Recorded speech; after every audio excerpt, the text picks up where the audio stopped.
Abi bana bırak abi günah. Biri bir tarafa bakıp biri böyle koyayım. Yok bak olsun. Ben bilmezdim bir. Hangi?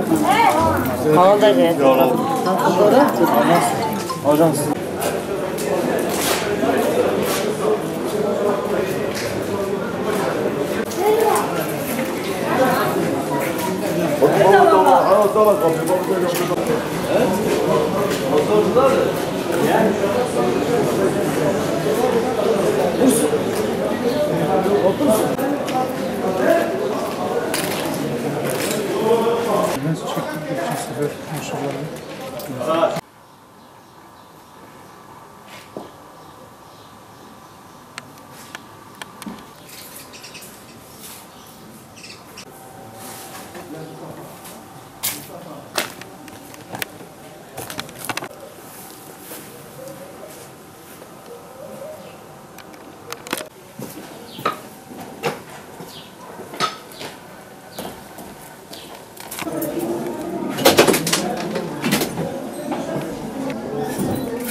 Oluyor işte ama bir şey değil.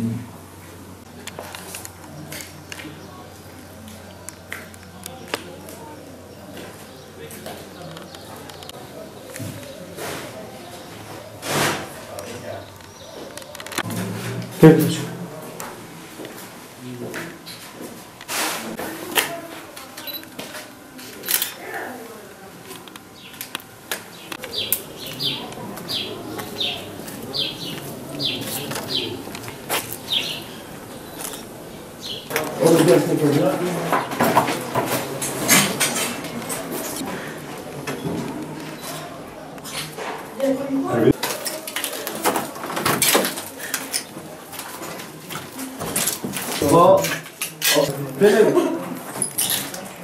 Beni der bak şimdi.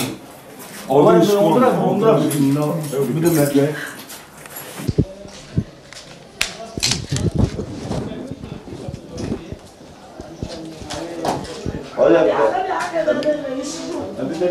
Allah hakkımızı kimseye vermesin abi. Ben onu diyeyim. Başka ben bir şey diyemiyorum abi. Yani sen evi gördün abi. Ben o tarihte oğlumun düğününü yaptırdım. Gelini getirdim bu odaya soktum. Odanın hali gördünüz abi. Şu anda odanın içindeyiz. Gördünüz odayı abi.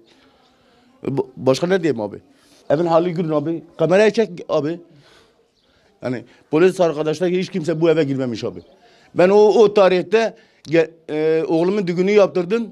Gelin getirmişim bu eve. Eşyam hiç bir tane eşyam yok. Abi bu eşyalar ne oldu? Hepsi götürmüşler abi. Götürmüşler abi. Abi götürenler ne bileyim abi. Hani devlet eğer bize sahip çıkar, devlet diyecek ki madem ki yasaktır. Kim bu eşyaları götürmüş abi? Madem ki devlet diyorsun ki halk girmesin sürünün içine. Halk girmesin, halk çıksın. Hani eşyalarımız abi? Madem ki biz devlete güvenmişiz, eşyalarımızı devlete şey etmişiz. Hani eşyalarımız?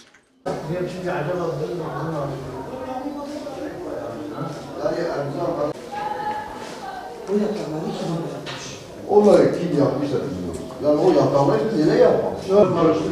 Ne şekil yapmışlar. Allah bırakmasın başka ne diyeyim? Evi 110 milyara aldım, 30 milyar da masraf etmişim buraya. Bak şimdiki halini görürsen ne şekildir yani. Biz bu mağduriyetimizi zaten mağdur olmuşuz. Elbise de almadan kaçtık burada.